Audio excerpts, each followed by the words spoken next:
loves. Welcome back to the Balance One podcast, Soul on Fire. Today, we are chatting with a human who lives a very soul on fire life in every single definition of the word. I love him so much. I've been a fan of him for so many years, long before I ever had a podcast or even a blog for that matter. I was going into SunLife Organics in Malibu, and Khalil Rafati started SunLife back in around the end of 2011, early 2012. He's truly so next level. I read his book, I Forgot to Die, when it came out about 3 or 4 years ago, all about his struggle with drug addiction, living on the street, being homeless, hitting the absolute bottom of the barrel, truly living a life where he should have died so many different times. And now he owns the best smoothie and juice shop, SunLife Organics. They have food.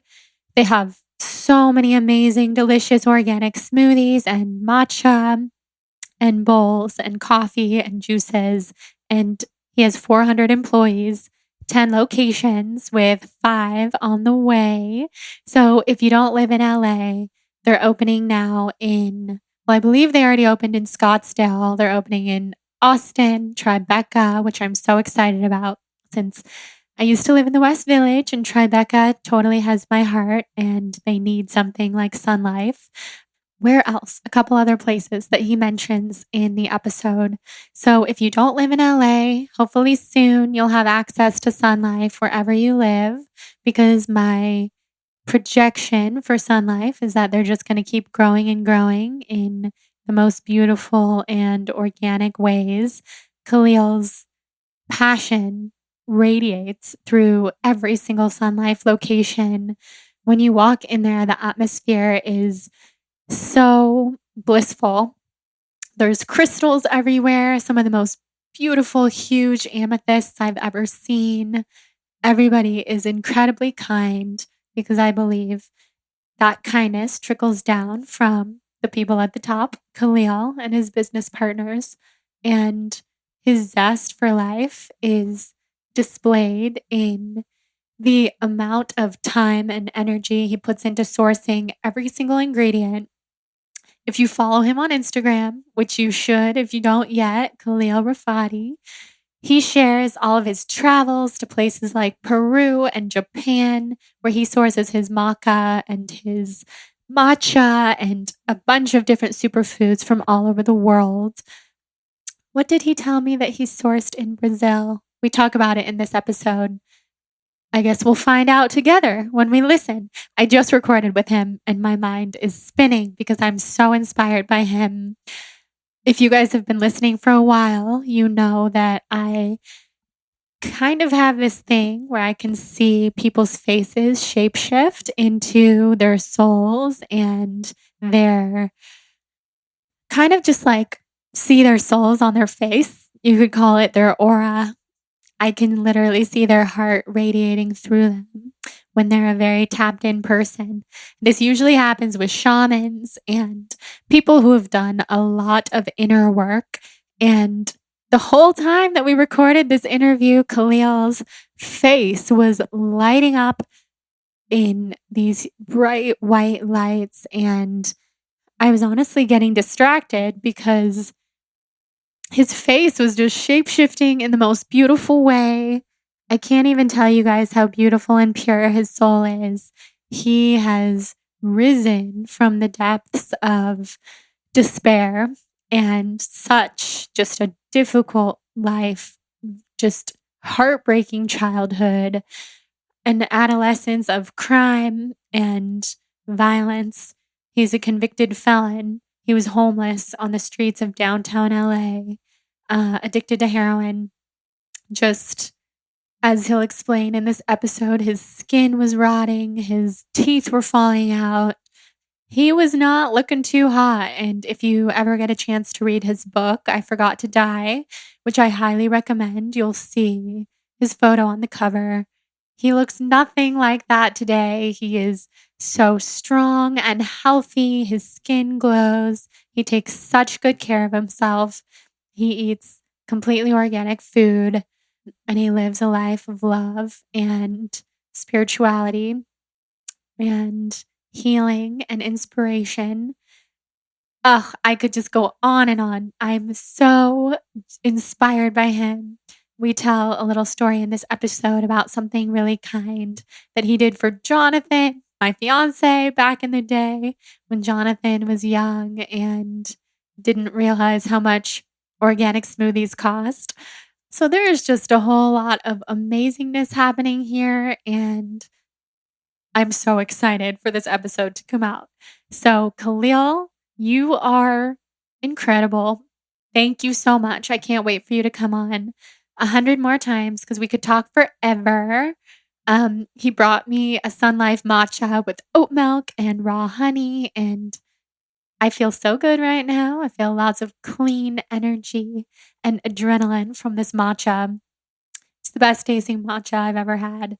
And before we dive into the episode, just a couple different things. Number one, our Soul on Fire Facebook group, Soul on Fire Podcast Tribe, is poppin'.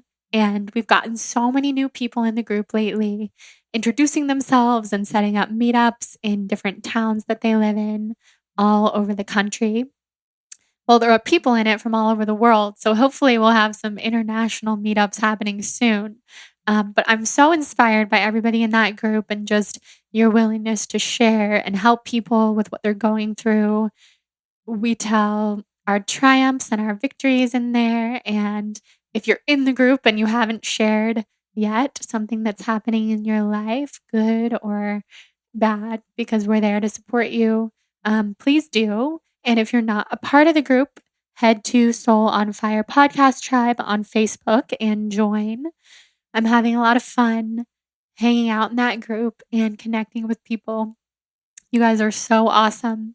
And also, if you haven't had a chance to rate and review the podcast on iTunes, it would mean so much to me if you have the time or if you're able to find the time to just head to iTunes, rate and review the show, and send me a screenshot to Jordan at thebalancedblonde.com.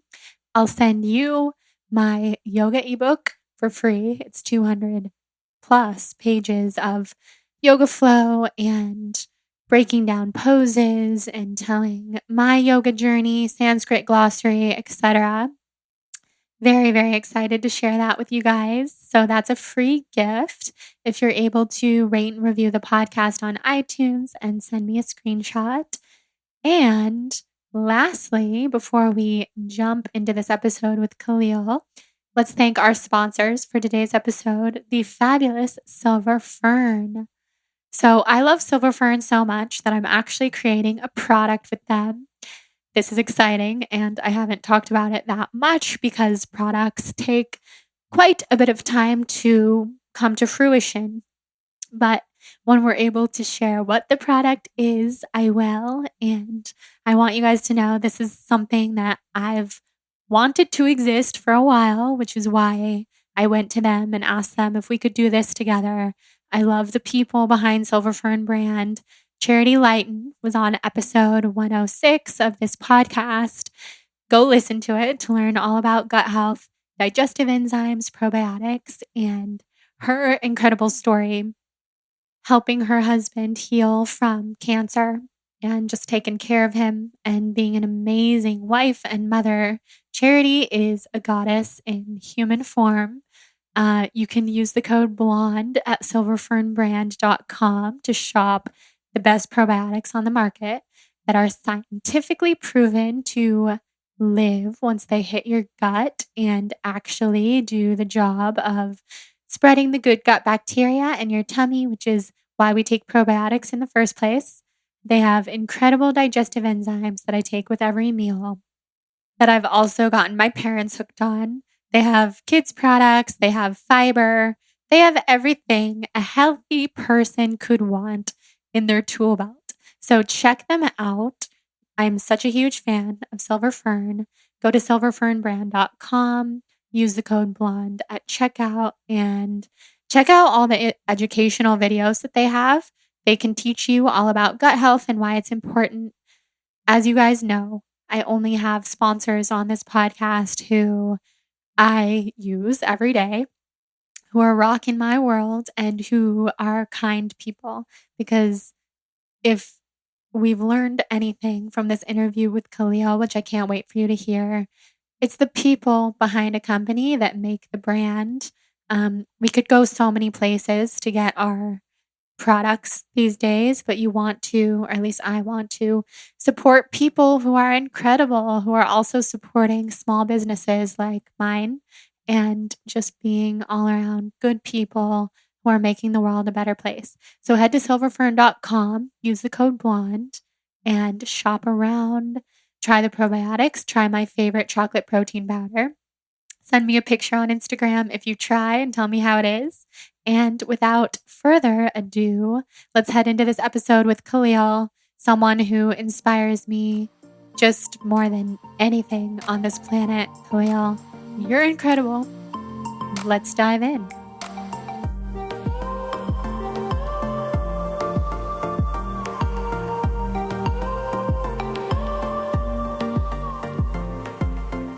So I'm so happy that you're here. Thank you, Jordan. I'm happy to be here. Yeah, it's been a long time coming to have you on. Sorry. No, don't be sorry ever. I'm like the worst. My schedule literally will change from day to day, and by change that could mean I'll be in the south of France in 3 days. I have no idea where I'm going to be. Sometimes from moment to moment, but I mean, it's exciting. I'm definitely not complaining, but it makes it very, very challenging to schedule stuff like this. So although, Taro from Four Sigmatic, Taro was just like, dude, how have you not been on Jordan's show? And I'm like, I don't know. How do I get on there? Right. He's like, let me introduce you. So I desperately wanted to do this. It just seems like every single time we scheduled it, I was out of the country or out of the state. So do you usually travel to source ingredients for work, or also just for fun, and you're just a spontaneous person? So yeah, I always say to people, I didn't crawl my way out of hell to have an ordinary life, and I believe that wholeheartedly. And I'll go anywhere, especially if it's like, I have a lot of rich customers and a lot of rich friends, and like if they're like taking their private jet somewhere, I'll go to the opening of a refrigerator as long as there's a private jet involved. I would too. I need the likes. Why not? Right? I know. Actually, I love the stuff that you post on Instagram. Thank you. With like a photo of you in a private jet, but then the caption is so profound. Thank you. Always. Thank you. That's actually how, I already was such a fan because I've been coming into SunLife since it opened. Yeah.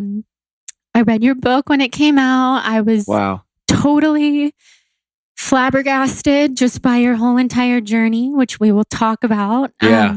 So I'd been a fan for a long time, but then finding your Instagram and seeing just these super meaningful captions that you share just about like basically get off your phone and live in the real world, and that's what's going to fulfill you.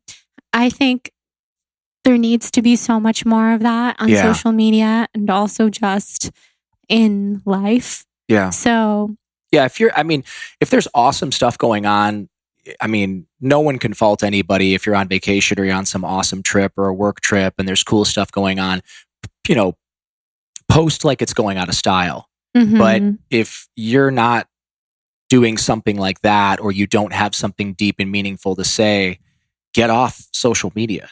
Because it will rob you of your soul. Just like drugs and alcohol will rob you of your soul without your consent, so will social media. And social media it's much more insidious because it's fun and it's acceptable and everybody does it. Yeah, yes, but it's not okay. Right. And I did an experiment. Well, that's framing it as if I came up with the idea. My girlfriend at the time challenged me to go off social media for 1 year, to stop talking about what I wanted to do and to do it. And it hurt a lot because she always saw me on my phone and she's my girlfriend at the time. Plus, I was kind of, I was older, and I already had Riviera going. I already had SunLife Organics going. So I puffed out my chest and got very defensive and argued. And then she just very gently just kept encouraging me, like, why don't you just try for 1 year? I promise no one is going anywhere. People are still going to be on Facebook when you come back. It was more Facebook at that time. This is like 5 years ago. So she said, just challenge yourself. And so I went off all social media, and I ended up writing the book, right? Which has sold out on Amazon 4 times. It's in Bulgarian. It's in Russian now. It's on Audible. It's in Spanish. That's incredible. Yeah. So I ended up writing this book that has helped to transform tens of thousands of people's lives, right? I started Malibu Beach Yoga. Oh, yeah. So, which serves our community in such an amazing, special way. And I honestly can't tell you that those things would have happened had I stayed on social media, because being that I have such an addictive personality, now we can see how much time we spend on our screens. But back then there was no judging it. And I just assume I was on there 15 minutes a day or an hour a day or whatever. I was on there for hours a day, and I was doing what I still catch myself doing now, which is comparing my insides with other people's outsides. Right. And seeing people on these amazing vacations, or seeing people in these fancy cars, or at, their weddings in Monaco or whatever. And like, why isn't that me? And, how come I'm not married yet? And how come I don't have that car? Why aren't I on that vacation? There's a lot of that. There's a lot of humble bragging on social media, right? There's an intense amount, especially with people your age. You're like 22? 28. 28. Okay. Yeah. Wow, you look amazing. Thank you. There's a lot of sarcasm.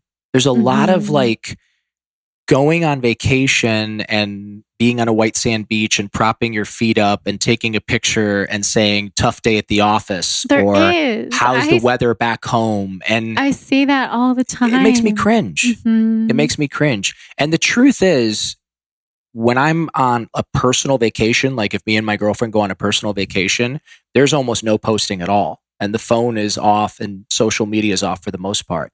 But I'm not going to lie. If I get invited on tour with some band, or if I'm invited to, like, I think I'm going to Paris, and then Cannes, and then I think my friend's getting this massive yacht again. He did it last year, and he invited me to come hang out on it for a week. So I got to post. I mean, that's like dreams come true, and living my best life. It's inspiring. It's inspiring. I heard something recently that kind of reframed the way that I look at certain things on social media, which is, if you see something that you love, that you want to be doing, that you wish you were doing, let it inspire you. Put it on your vision board. Put it on your vision board in your mind if you don't have an actual vision board, and just let it inspire you to visualize your future that way. Yeah. Not to just look at it like, oh, I wish that was me. Why isn't that me? And have all those feelings of comparison. It's interesting. Yeah, it's interesting that you say that.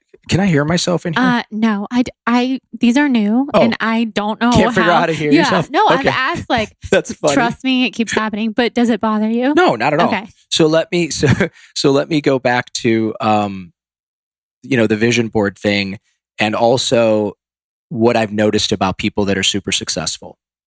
So people that are super successful, and I have my own definition of super successful. Super successful is, people that are really happy, and they're happy with what they have. And yes, many of them are super affluent. Some of them are famous. Some of them it's all of the above. But the people that I surround myself with, and the people that have done amazing things, they're always excited at my victories, and they're always excited about other people's victories. And when I'm talking to somebody like a Kelly Slater, or like a Garrett McNamara, or Rick Solomon, who's a gambler, when I'm telling them about my victories or about somebody else's victories, I notice they get excited, and it's like cool for them. And they're like, oh my God, that's amazing. But when you talk to most people about other people's victories or other people's triumphs, you can see that they're not thrilled with it, because they're living in a scarcity mentality, right? Yeah, They're living, I totally they're agree. living in the opposite of an abundance or a prosperity mentality. Mm-hmm. And so you saying when you see something on Instagram, put it on your vision board or whatever. First of all, I'm a huge believer in vision boards. And if I can digress for a moment. Yes, please. So Secret had a massive influence on me. Uh-huh. I know it's super cheesy. I know it wasn't shot well. The production quality was awful. I love it. I love the message. I love the message too, which apparently was derived from The Science of Getting Rich, which is a book by Wallace Wattles, I believe, from the early 1900s. Apparently, she took all of that message from that book, but I digressed twice. No, I love it. So I love The Secret. I watched it like just a lunatic. I watched it all day if I could. I used to put it on my laptop because I didn't have a TV at the time. I didn't have a house at the time. When was this? Early 2000s. I think it came out in 2003 or 2004. So I was crashing at this dude's house in exchange for labor, like washing his cars, washing his dogs and whatever. And he helped me get a laptop. His name was Robbie. And it had a little slot where you could put the DVD in. And this woman, Cindy Landon, gave me the DVD of The Secret. And I would watch it and watch it and watch it and watch it. And the only thing I didn't like about it, some of the production quality was pretty awful, but the only thing I didn't like about it is there's this one scene where the dude's in his office and he's talking about vision boards, which I wasn't into vision boards at that time, or I hadn't experienced a vision board yet. And he tells a story about how they're in this giant house and his son comes in and he brings the box in and the son opens up the box and he finds his old vision board. And then he's like, and then I realized the house on my vision board is the house that we were living in. And my ego, my mind, my self-chattering, nonstop, whatever, was like, bullshit. That's not true. Like, you're a liar. Now, I don't know this guy. I don't know his son. I don't know anything about him, but that was too fantastic for me to accept, especially considering I was technically homeless at the time. I was making $12 an hour. I was a convicted felon, high school dropout, really hurting. The future wasn't looking too bright. So that was one of the things that was the main thing I didn't like about The Secret. I liked everything else. I liked the message. I started to practice the principles that they teach you in The Secret, and I started getting immediate results. And I got a snowball effect to where I found myself 18 months later, 24 months later, really doing well. Wow. Yeah, really doing well. However, every time I would go back and revisit The Secret, when that scene would come on, I would cringe. So fast forward, 10 years, 14 years later, and I bought my first place. This is 6 months ago. And I bought my first place late in life. Obviously, I'm a late bloomer. But it's still an amazing accomplishment. Thank you. And it's a beautiful place. And my assistant is helping me because I was renting one of the places. I lived in unit number 9, and then I lived in unit number 11, and then I ended up buying unit number 7. Oh, cool. Yeah. So I'm moving from unit 11 into unit number 7, and we're just like carrying boxes. It's me and my assistant, Stephanie. She's amazing. She seems awesome. Oh my God. She's emails the coolest that I've shared with her. Yeah. So she's bringing stuff over, and we're, as usual, laughing and, gallows humor and having a great time, and all hopped up on iced matcha lattes. And she walks in and she has my vision board from like 5 years earlier. Right. And she goes, what do you want me to do with that? And I had seen it sitting in my like meditation sauna room forever. It was always somewhere in my peripheral vision. However, I didn't really pay much attention to it because I never finished the top part. I also remember at one point I took a watch off because I thought it was like silly and pretentious. And if anyone ever saw my vision board, I just thought it was like silly. So I took the watch off. Then I just cast it aside. So she walks in, she says, what do you want me to do with this? I'm like, oh, I don't know. And I look at it and I'm like, whoa. And I look a little bit closer and I realize where the watch was. I'm wearing the watch, the exact same watch, right? I'm looking at the home that I had cut out. It's not the home that I'm living in. However, if you come to visit, which I hope you guys do. Oh, I hope so. I'll show you the vision board. The home that I bought looked so much like the home that I had on my vision board. The same hardwood floors, I had one of those Japanese Toto toilets that like wash your butt for you. Or they do everything. But yeah. I had one of those on there. I had just had 2 of them installed in the place that I just bought. That's incredible. Everything on that vision board, including, I'm embarrassed to admit, but 7 years earlier, the idea of putting a private jet on a vision board just seemed like it would inspire me, right? Right. No, I think that's awesome. Yeah. Obviously, I'm never going to be on a private jet. Like, I make smoothies for a living. Little did I know. So the private jet's on there.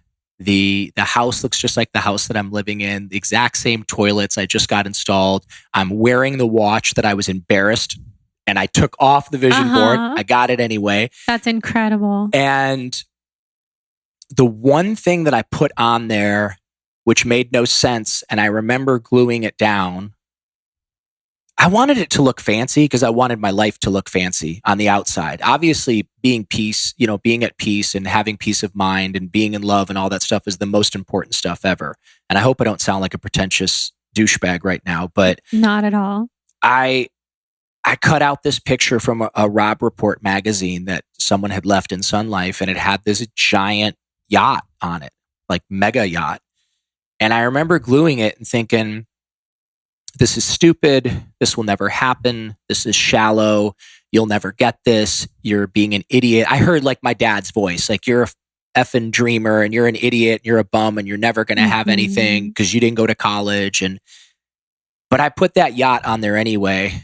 And when she flashed it up and she's holding it and I'm looking, I'm like, oh my God. She's like, you okay? And I'm like, and I looked at the yacht.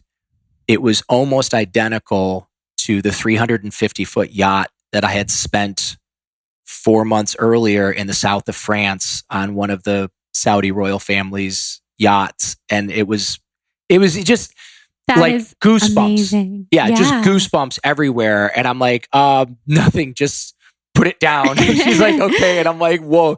And then I remembered how I thought that guy was so full of shit with his vision board and how my ego wouldn't allow me to believe. Yes. Because if we truly accept that our thoughts, our repetitive thoughts, our constant thinking, visualizing, either fretting and worrying or, envisioning and empowering our thoughts and then our words, if we really truly take responsibility for everything going on in our life, good and bad, it's scary. Yes. It's really scary. And unfortunately or fortunately, depending on what type of mind you have, it's true.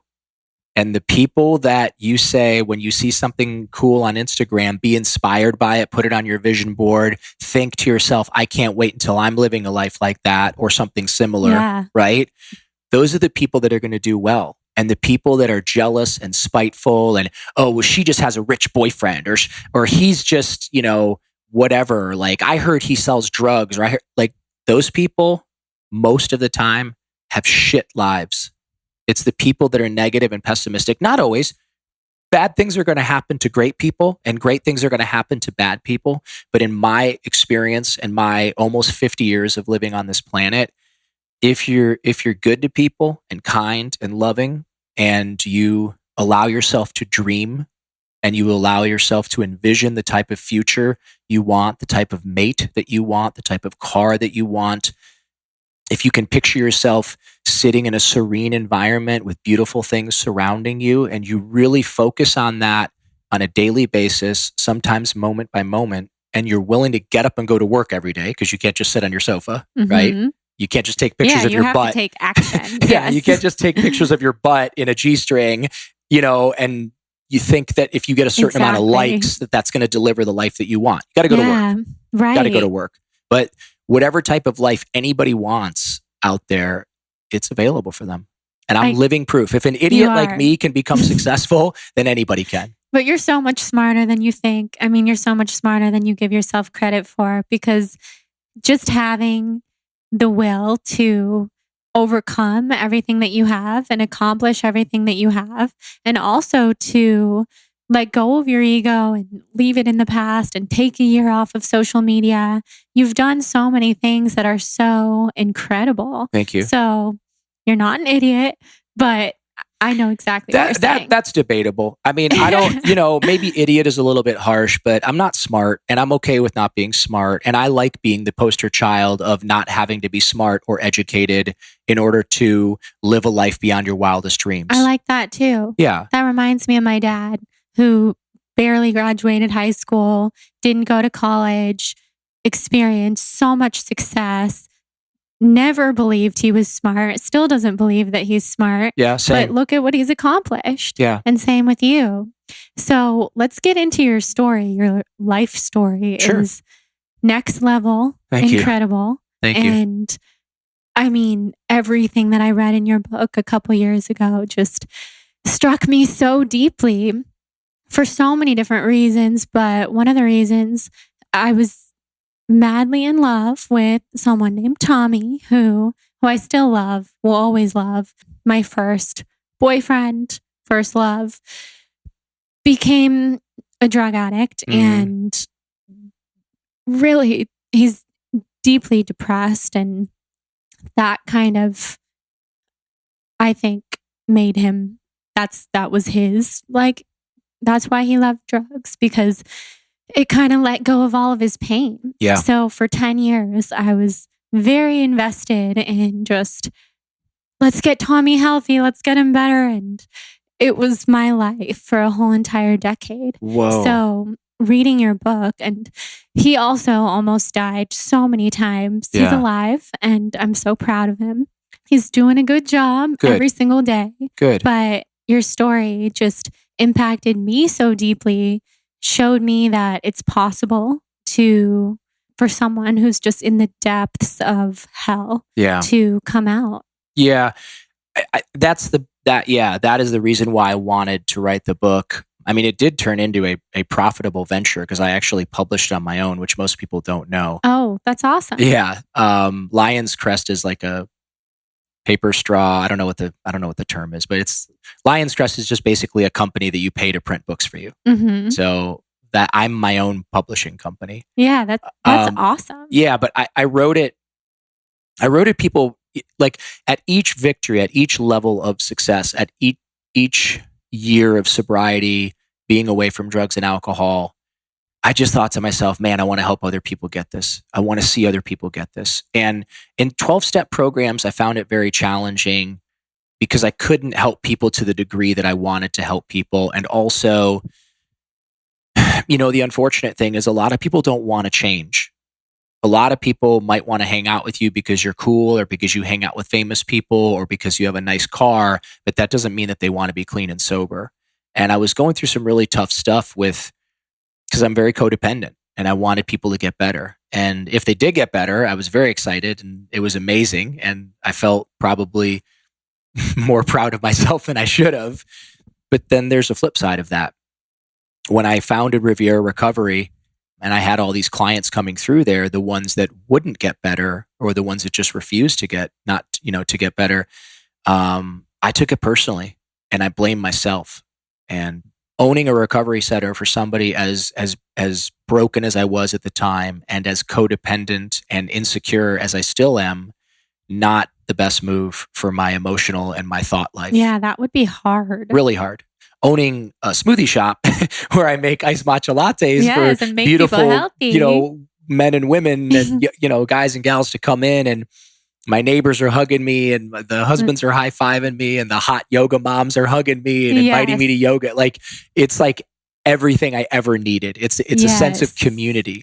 But having the recovery center was just, man, it was dark. It was my gosh. Yeah. That takes a certain kind of person to. I can't do it. I mean, I ended up selling it for like pennies on the dollar. Mm-hmm. But after that, and I continued to get better and my life continued to get better, I would have people contact me all the time on Facebook, or eventually I got on Instagram very late. Mm-hmm. And they wanted to know, well, how can I get better? How can, and I was just like, I'm just going to tell people my story, exactly how it happened, how I ended up a junkie, how I ended up homeless, how I ended up mentally ill and on psych meds, and all the stuff that I went through. I shared about my sexual abuse and about the incest. I shared about the violence. I shared about a little bit about what I did to get money for drugs or what happened to me on the streets. A lot of that stuff was taken out. I don't know. Do you know who Neil Strauss is? Mm-hmm. Yeah, very famous author. Neil, just because of the kindness of his heart, because he's such a sweet guy and a good friend, he edited it for me. Oh, that's amazing. Yeah, and he crossed out a lot of stuff and said, it's getting dark. Too much for Yeah, it's getting people? dark. You're gonna, it's too polarizing. You're gonna scare people away. The picture on the cover is scary enough.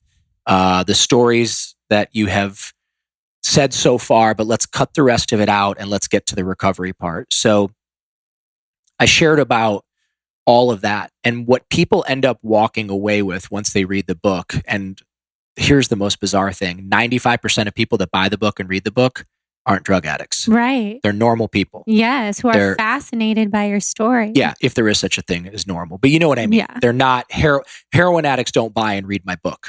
The sister of a heroin addict, or the girl that has an eating disorder, or the fourth grade teacher in Alabama that can't stop eating pizza at night, or whatever. Yeah. I mean, some of that is actually factual. But I get all these messages from all these people that say, they don't say, you know, like, God, if an idiot like you can get through that. But they do say, like, I truly believe that if you can make it through what you made it through, given the circumstances and the cards that you were dealt, I now feel that I can get through anything. And I've gotten messages, some from drug addicts, but mostly from, like I said, regular folks that have let decades of disbelief go. And have let go, you know, years and years and years of not believing that they were good enough or that they were strong enough to get what they wanted, or to get out of a challenging relationship, or to start a business or whatever. I mean, from all over the world.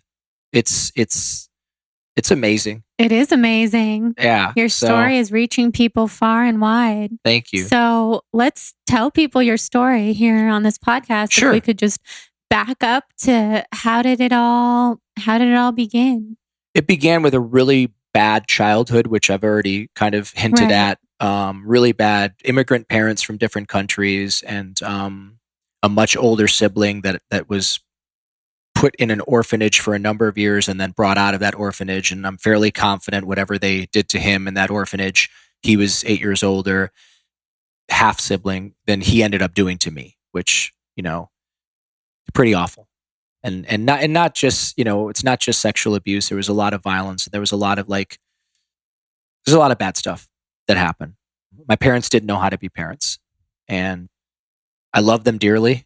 I just got done talking to my mom, as a matter of fact, when I was driving here. Does she live out here? No, she's in Ohio. And I talk to my mom a lot. I don't talk to my dad at all. We don't have a good relationship. I love him dearly, and, you know, I want the absolute best for him. And he's living out his twilight years. They're both in their 80s now, and I love them both dearly. They were not good parents, and that's not their fault. They did the best that they could, considering the circumstances.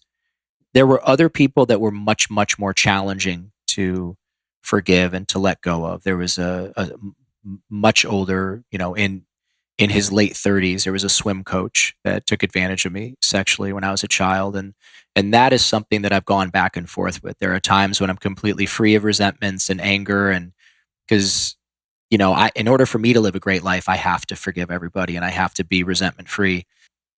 But there was some people like that forgiveness came a little bit more difficult. And there's still times when I'll well up with anger and think, like, how could you do that to a child?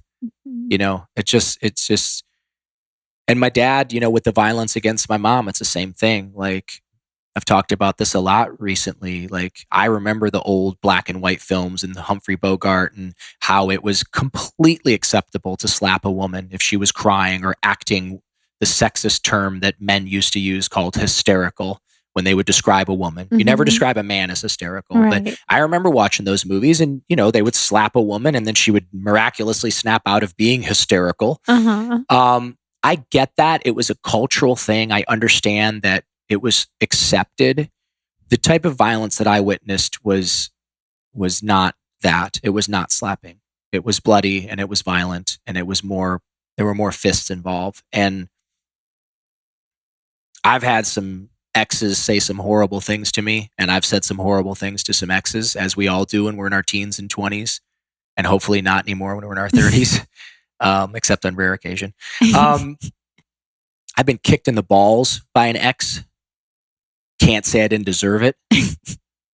I got into some shoving matches and some knockdown, sort of wrestling in my drugged up when I was really high, and my girlfriend at the time was really high. We definitely got into some tussles, or I don't know what you call it. Yeah. No matter how psychotic I ever got, it never would dawn on me, and it never did dawn on me to make a fist and to use it against a woman. It's fucking disgusting. It's sickening. And I don't care that that's how he grew up, because he grew up in the Middle East, and that's a woman disrespects you, or you think a woman disrespects you, you grab her by her hair, you drag her into the street, you beat her.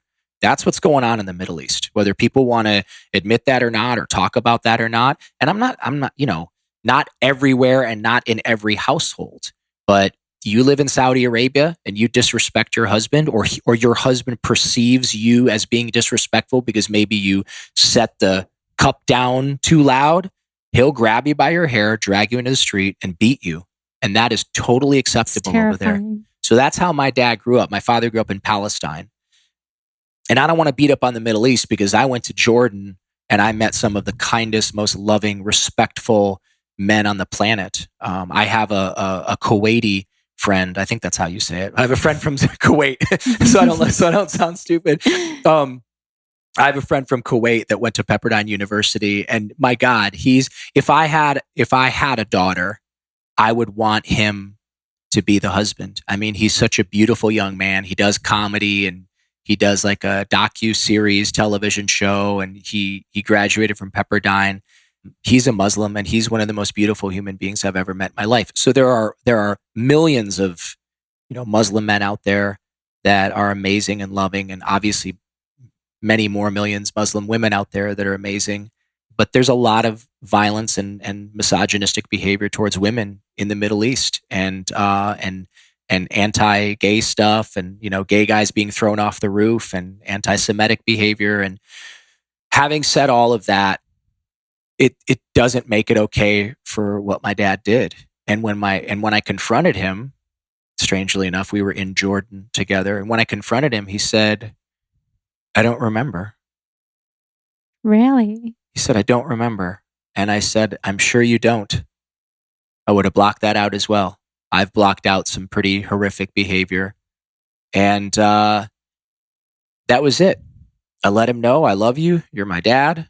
But that's what I saw happening when I was a child, and it's not okay." And to this day, I am at times still filled with anxiety and fear and terror for no reason at all.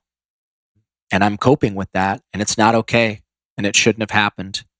And that was it. We never really talked again, and it's okay. But he knows I love him. I know to the best of his ability he loves me. He doesn't like me, and I can be a bit much to handle at times. I can be a bit unbearable, so he doesn't have to like me. I think deep down inside he does love me. But a shitty childhood turned into a life of drugs and alcohol and crime and acting out, and sex at a very young age, because I learned that's how you get attention, and drugs got heavier and heavier.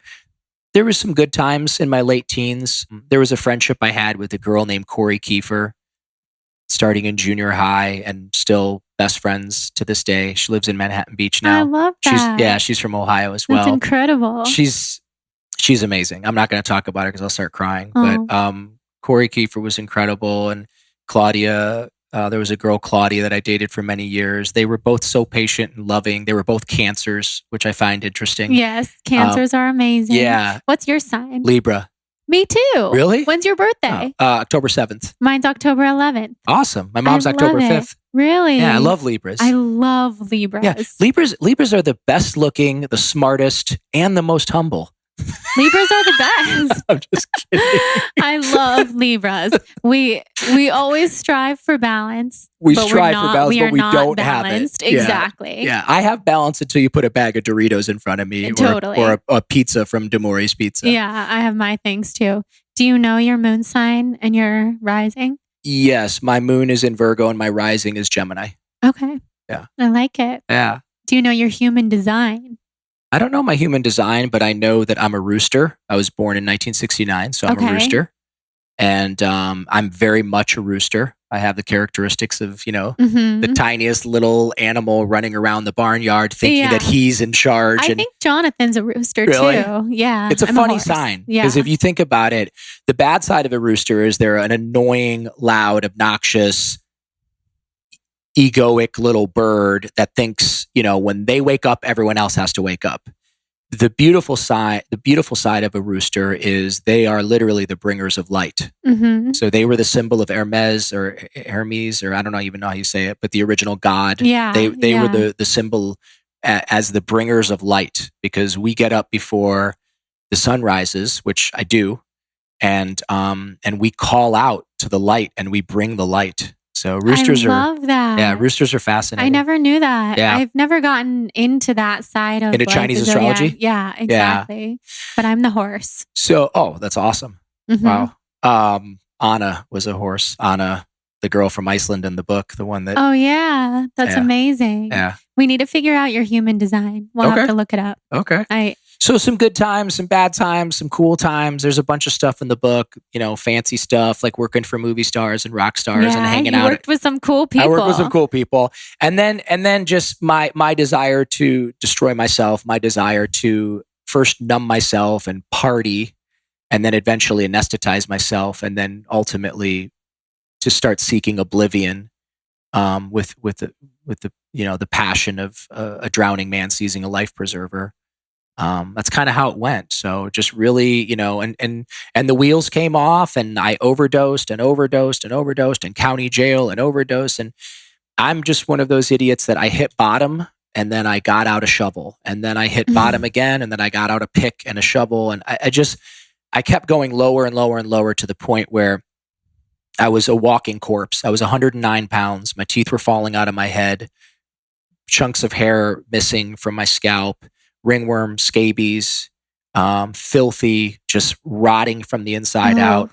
And that was it. I ran out of steam. I didn't stop drugs because I'm a good guy or because I'm a virtuous guy. I stopped the drinking and the using. It's mostly using, but I don't want people out there that just drink to feel left out. Right. There was some drinking, but I stopped all of that stuff at the age of 33 out of desperation, just because I couldn't go on. I had no more, they say in 12-step meetings, I got sick and tired of being sick and tired. It's true. I couldn't go to county jail one more time. I couldn't get beat up on the streets one more time. Panhandling was so degrading. And I felt like such a piece of shit every time someone would give me money, because they knew what I was going to go do with it. And I knew what I was going to go do with it. And there's people out there that were truly in need of help. There were single moms out there, raising 3 kids on her own that needed help. And I'm the piece of shit at the 7-Eleven, at 7 a.m. with my hands out, give me money so I can go get high. What the fuck is wrong with me? I mean, it's sad. It's like, I'm glad that I wasn't the type of monster that would snatch your bag, or worse. I'm glad I'm not the type of monster that would break into your home and steal your stuff. Mm-hmm. That wasn't my jam. I was never a violent person in terms of that. I was a violent as a kid, trying to be tough, which I'm not. But I never wanted to harm anybody to get money or get drugs. So I panhandled. And the wheels came off. I bottomed out through a strange and miraculous and definitely the grace of God. I got clean and sober, and I recognized that it was a miracle that I got clean and sober. And I started doing some menial work, washing dogs, walking dogs. These beautiful people kind of just came to my rescue. People that, were like, oh, come wash my car, or come do errands for me. I don't know. There's a lot of good people out there. There are. I was willing to work, and they were willing to pay me to work. And it was a long and arduous road. and I had to learn how to chop wood and carry water. I eventually got a job in a treatment center because that's the only place where a guy like me can get a job. You're a convicted felon, you're a high school, I was a convicted felon, a high school dropout, can't read, can't spell, can't type. I can read really well. Can't spell, can't type, and no skills. I have no skills. I mean, what's my skill? I can't even catch. Like, I'm not a skilled person, right? I can talk, but I'm not a skilled person. So I was kind of my options were really limited. Bragging about I can talk really well, but I didn't think of the word option. So sorry. So, I got a job in a rehab. I got a little bit of the dude that owned the place. Like, he liked me and he saw my ambition and my hunger and my hustle. And he got me some training to be an interventionist. You get paid a lot of money to do interventions. Right. I remember that part of your book. Yeah. And then a sober companion. And then I started Riviera Recovery. And, this was all on a shoestring and a prayer. Yeah. But it worked. It just worked because I was reading Think and Grow Rich. I was watching The Secret. I was reading The Science of Getting Rich. I was reading the Bible. I was reading the Torah. I was going to the Kabbalah Center and the Hare Krishna Center and, everywhere, the Self-Realization Fellowship. I would just, any place, if you could show me a place where there was positive people getting together that looked like they were happy and loved one another, then I wanted to be there. And I don't care if that's Catholic Church. I don't care if it's a Self-Realization Fellowship. I don't care if it's Temple or the Kabbalah Center, the Hare Krishna, Temple on Venice Boulevard. I hung out and still, when I have the time, hang out at those places. And I just kept putting good things in, good thoughts, good, visualizing beautiful things. And the one thing I will say, which is important for people to know, because it's like, how could you work 18 hours a day? How could you work 7 days a week? And it's important for me to tell people that when I was 8.5 months sober, I got a phone call from my mom that I had been a horrible son, and was like threatening her that I was going to kill myself and making her send me money on Western Union. And my mom didn't have any money. My mom was borrowing money on her credit card to send me money and I was taking it, doing drugs with it. Anyway, my mom called me and she said, I'm sick. And she was crying. And my mom's tough. She's a tough little Polish woman. And she said, I have cancer and it's not looking good. And I didn't have the money to help her and I didn't have the money to go visit her. And that was the darkest moment of my life. And that was also the turning point, because I got off the phone and I kind of brushed it off because I was sitting with people and, no, I'm fine. I'm cool. It's, everything's fine. And then I went back. This guy, Sean, was letting me stay in his guest house in Malibu. There was no electricity there was no electricity. And I just sat there in that room as the sun went down with a candle lit and eventually blew the candle out. And I cried and I cried and I cried and I cried and I sobbed and I kept punching myself in my legs and, kind of growling at myself and, you fucking idiot. Look what you did to your life. How could you do? I was 34. I was 34 years old and I couldn't afford an airline ticket. I couldn't send my mom money, who was still working at 66 years old. She's like caring for dying people. Like my mom worked on the 6th floor of Toledo Hospital and she took care of terminally ill people for 31 years. She did that. My mom's a saint in that regard. Angel. Yeah, she's amazing. Not the best mom, but she's a saint. And had someone showed her how to be a parent, she would have been a great parent. And same for my dad. So total forgiveness there. But that woke up a hunger inside of me. That experience of not being able to do anything, that feeling of being helpless at 34 years old, I was like, I'm never going to feel like this again. I'm going to be rich. I'm gonna now go to work and find financial independence and find financial freedom. So I can help my mom, so I can help myself. So God forbid I get a girlfriend someday and she needs help with something. I needed to work and make money and to be self-supporting through my own contributions. So would you say that was like your ultimate rock bottom moment? Yeah, for sure. Yeah, that was fucking horrible. That was like, Yeah, that was the worst. Now, let me finish up because I always forget to finish up this part of the story.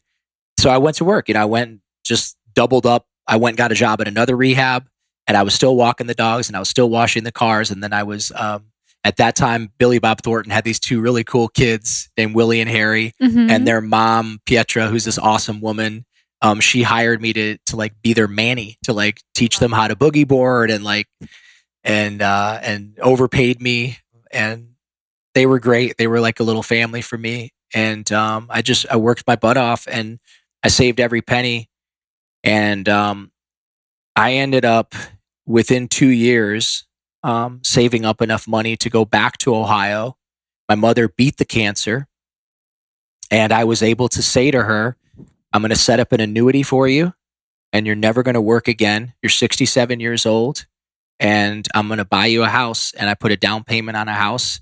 And from that point forward, I spoiled the shit out of my mom and took care of her. That's incredible. Yeah, that's the greatest accomplishment of my life, is taking care of my mother, because regardless of, her falling short of the mark in terms of, being there and protecting me, she still gave birth to me. She carried me in her belly for 9 months and allowed me to live in her belly and consume her body. Her hair fell out, she aged herself exponentially by allowing me to live inside her womb. And when I came out, she held me and I peed on her, I pooped on her, and she cleaned me up and she fed me from her breast and continued to deplete her own body and continued to nourish me. So, my mom gave me life. Yes. And all the moms out there, they all gave us life, and we are forever indebted to them.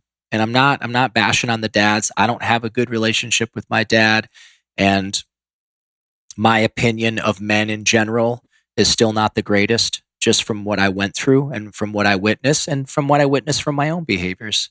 Men are not very evolved, and women are gods, and they walk around with this power to procreate, with the power of God, to make a life inside of their belly. There's nothing we can ever do to compete with that. And I know there's like this whole big thing now, like how women want to be equal to men. Women want to be equal to men. Women are far, far, far superior to men. Far superior. And I get it. I'm being dramatic and showing the other side of the argument. Yes, women deserve equal pay, and yes, women, should. My whole company's run, for the most part, I would say 80% by women, and thank God, because if it was a bunch of men, I think they would make a mess of it. Totally. So anyway, sorry, I got sidetracked, which I often do. I'm chatty. I love it. Chatty Cathy. It makes for the most interesting conversations. Thank you. So yeah, I worked real hard. I saved my money. I took care of my mom. I eventually started SunLife Organics with my girlfriend at the time, my business partner. And we just, we would make the drive to Air One, which we loved and we still love. And then we would go to these other places that were kind of organic or sort of organic, or they would say things like, well, some of the stuff we use is organic, or most of the stuff we use is organic. If anybody ever says that to you, they're full of shit. They're lying. It's not true. It's either 100% organic or it's not. You're either pregnant or you're not. There's no kind of pregnant. There's no kind of sober. There's no kind of organic. It's organic or it's not organic, unless it's an extreme example of like a face cream or there's this amazing face oil called Ollie, I think. Ollie, Ollie. This is amazing. Oh, yeah. It's like expensive. It's like $200 or something, $280 actually. But wow. I love it. I use it. Oh, that's amazing. And she like painstakingly sources her ingredients. And there are certain circumstances where I guess if you are making something like that, it's not organic. But we got really frustrated trying to find really healthy stuff. And so we were driving to this place called Real Raw Live, which was on Franklin. They were organic. We were going to Air One. We were going to Whole Foods, but then I found out Whole Foods Juice Bar wasn't organic, which really pissed me off. Ugh. And then we were going to couple of local places, which kind of acted like they were organic, but they weren't. And it really bummed me out. And I was like, you know what? Let's just open our own.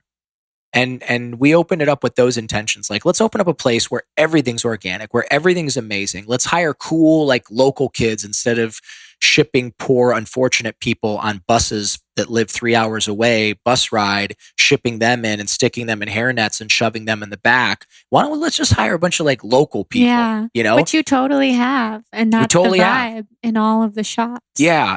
And they're mostly young because that's how it started out. And that sort of water seeks its own level. I've never not hired somebody because of their age. It's just like young kids want to work in a smoothie shop. I don't know what to tell you. Like I have, you know, people in their 30s, 40s, and 50s that work on the corporate level and on the management side. But for the most part, yeah, it was like a bunch of cool young kids and amazing ingredients. And we started the first one in Malibu, and that was in 2011. And here we are in 2019, and there's 10 of them with 5 more opening.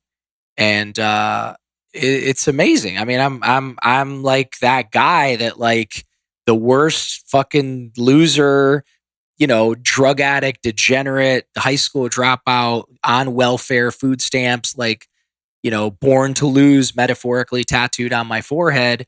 I'm now living an amazing, productive, happy, meaningful life. That's my story. You absolutely are. Your story is incredible. Thank you. No, it truly floors me. Thank you. To hear everything you've been through and everything you've overcome and all that you've created now, which for everybody listening, if you don't live in a place where there's a SunLife, it's truly the best of the best. I've been sipping on this matcha the whole time you've been talking. It's so good. Thank you. It's like, I've never tasted a matcha that tastes that good in my life. Yeah. And I'll tell you why, because my intentions weren't opening up a bunch of stores and scaling it quickly and then selling it for $1 billion. My intentions were to find the greatest matcha on the planet. And so that involved going to Japan twice now and going and meeting with tea masters and going and meeting with matcha farmers and going to factories and inspecting the soil and inspecting the process. And that's not just with matcha, that's with, you know, our maca from Peru and our single origin heirloom raw cacao beans that we use, and, you know, pretty much everything. I mean, and I'm constantly in search of what else is out there and what's amazing. But my intention and my partner's intentions, both of them, are to nourish you and to heal you. And I know you talk a lot about healing on your podcast and in your blogs and your Instagram and all that stuff. Like, my intention is to be a part of your journey, healing yourself. And it's the vibe when you walk in. It's the way the place smells. It's the music. It's the people working there. The crystals. The crystals. You have some of the best, biggest crystals I've ever seen. Everywhere. And I go down to Brazil and I meet the miners and I, you know, pick out the crystals myself. And I have a warehouse full of crystals. And that's incredible. Yeah, I'm obsessed. This is an obsession. This is a revolution. This is a revolt against all of the garbage out there. You know, when I see these young guys and gals hanging out at these places because it's a cool place to do an Instagram post, or they got the right wallpaper, or they got the right neon sign, and they're serving shit that's not even good for you. Like, I know, it's so sad. Well, one of those places is walking distance from here, and I would go there because it's right there, until I realized what was in like those nut milks and then in the coffee, and I wasn't feeling good. And you can tell in your body. Well, it's most places. I mean, if you watch a commercial on TV, I can almost bet you any amount of money it's something that you don't need, or something that's bad for you, or something that will kill you. Right? Yeah. If you walk into, we call them convenience stores back in Ohio. Here you call them liquor stores, but you walk into any store, just have a look around. I mean, I wish we had a camera right now, and I wish we were in front of one of those stores, because I've done it with and anytime I get a new assistant, I always love to play this game. I take them to this convenience store and we stand in front of it, and I say, quickly, you got 60 seconds to name 3 things in there that's healthy for you. I'll give you 3 $100 bills. And they're like, and they look, it's booze. It's Doritos. It's, you know, it's all poison. I mean, some of them have pointed out that it's water, but I was going to say water, but it's plastic. But it's typically garbage. It's typically in water bottles that have BPA in them, that have been sitting on shelves for weeks, months, years at a time, and the plastic is going inside of it. Totally. And like, so most of the stuff out there, most of the restaurants out there, and I mean, look, they're not evil, I don't think, but I go to restaurants and I know the owners of the restaurants. I never see them eating there. Right. You will never see a day go by where I'm not in a SunLife Organics eating and drinking there all day. I love it. I was going to ask you. Every day. Do you eat like solely at SunLife?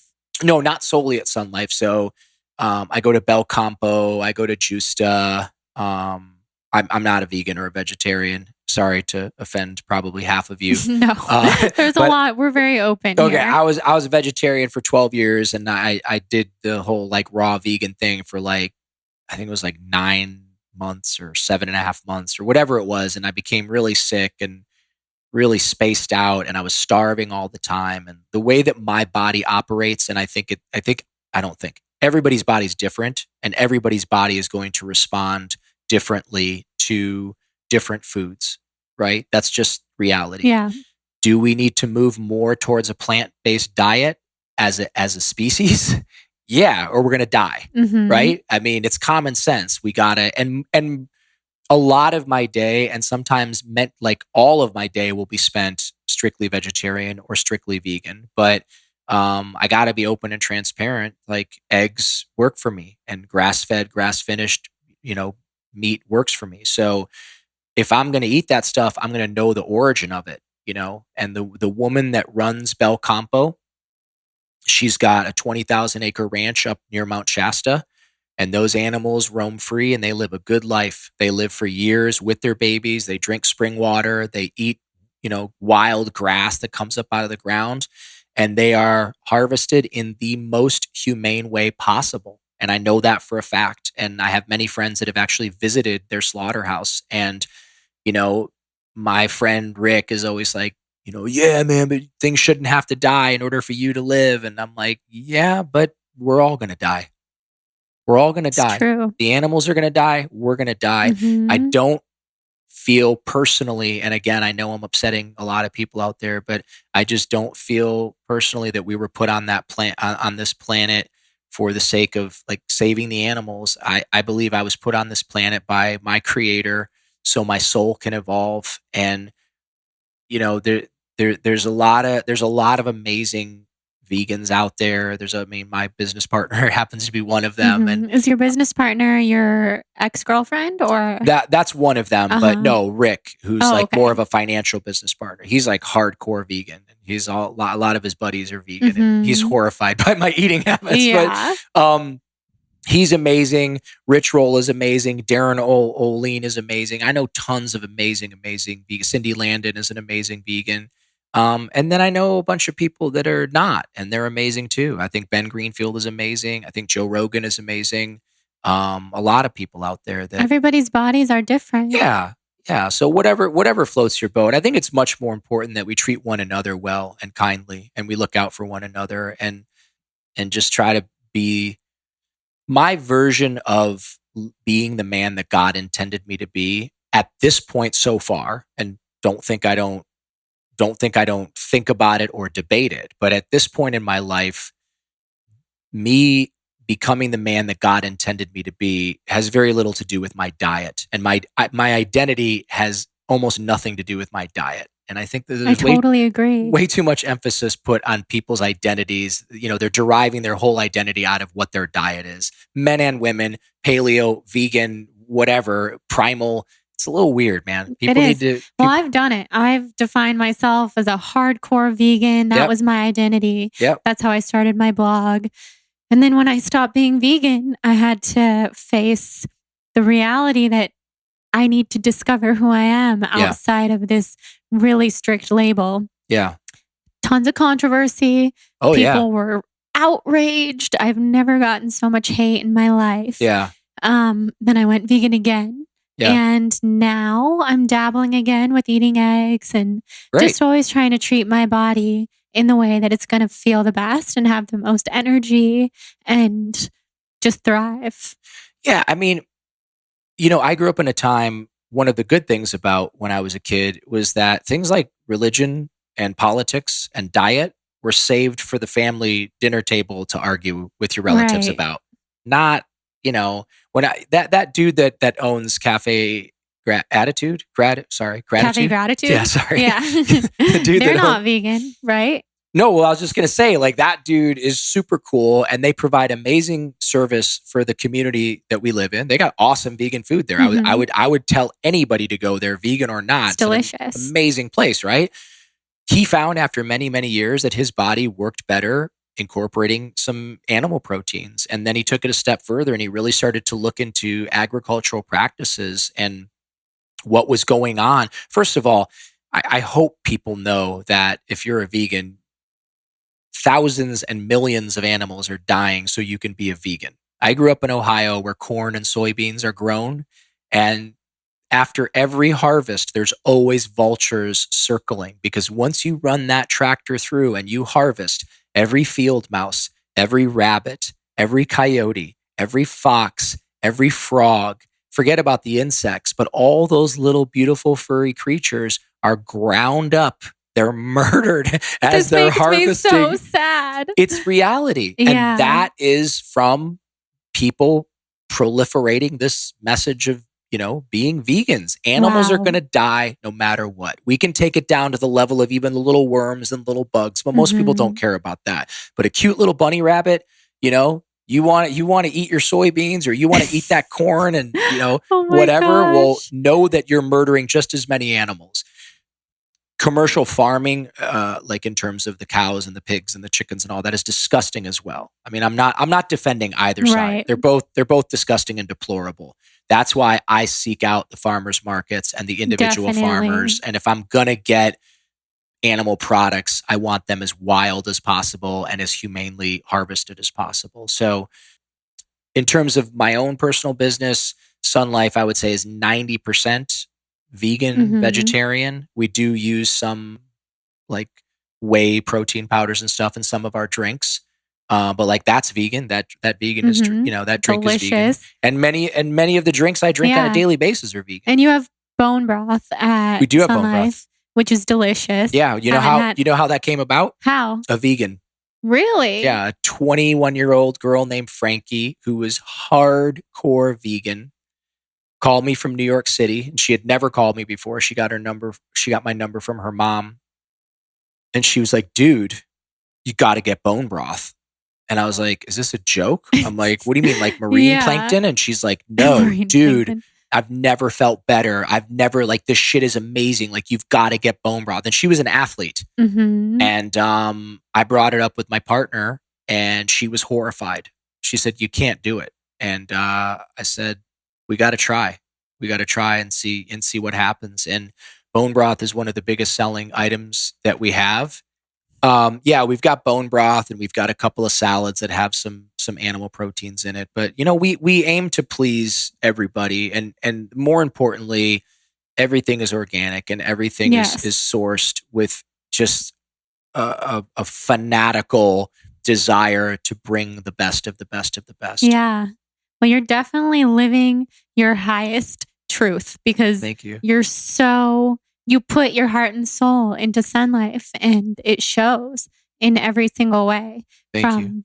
The atmosphere of each SunLife to the food to everything just tasting so much better than any other smoothie place or anything else that I've tried. Thank you.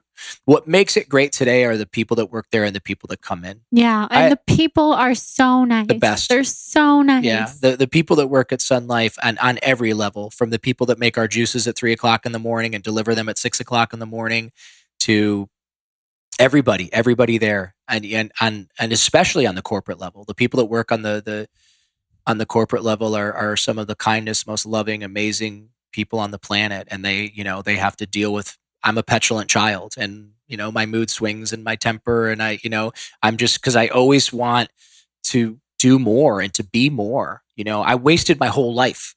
I wasted 3.5 decades of my life, and by the grace of God, got struck sober at 33 years old. And here we are, next month, June 18th, will be 16 years. Really? Yeah. Oh my gosh. Yeah. That's incredible. Thank you. June 18th. June That's a good 18th. day. Yeah. It's my niece's birthday. Oh, really? Wait, and she's going to be 16. Whoa. That's crazy. Whoa. So I know exactly what I was doing on the day that you got sober. Yeah. I was 12. Wow. Yeah. So I just feel like with my limited amount of time left on this planet, and I don't know how limited it is, but I'm pretty realistic. I'm going to be 50 in October, and I know that time goes by quickly. And you know, I was one of those idiots that went out and like got a fancy watch and got a fancy car. I did that for a moment. Not really a fancy car. I drove a Volvo SUV, but I don't know. Like I went and I bought a muscle car, and my girlfriend at the time. Most of my great teachers were my girlfriends, and they were all amazing. Sounds like you've had some amazing, unbelievably girlfriends. Amazing. I don't know why. I don't know what they see in me, but I've had these women come into my life, and we spend sometimes a few years together. The last one was 9 years together. Wow. Yeah.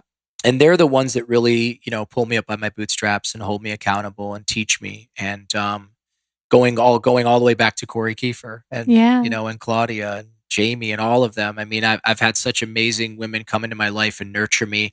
And I think you guys want to nurture. I think we love it. There's a part of you that wants to mother, whether you want a child or not. Mm-hmm. I think a lot of times women date men that are children on the inside. We do. Yeah, because you want to like take care of something. There's something beautiful about that. Mm-hmm.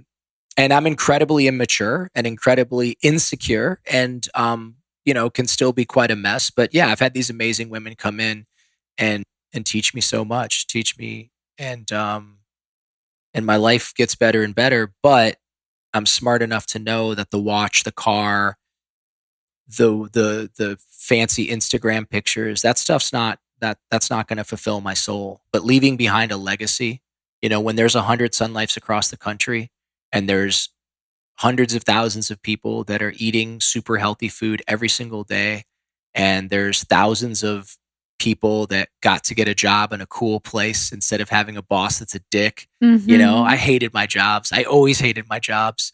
And to be able to, I hope, be a cool boss. Yes, I know when I walk in and they're laughing and they're making fun of me, and like that's the environment that we promote. That's the best. Yeah, there's a lot of laughing and a lot of joking around, and a lot of hard work too. They work super hard, but I love it. And the book is done really well. And as I said before, it's in 4 languages, and it's on Audible. The book's called I Forgot to Die, and it's the easiest thing to do is just go on Amazon. Mm-hmm. The second book is almost done. The second book is called Remembering to Live.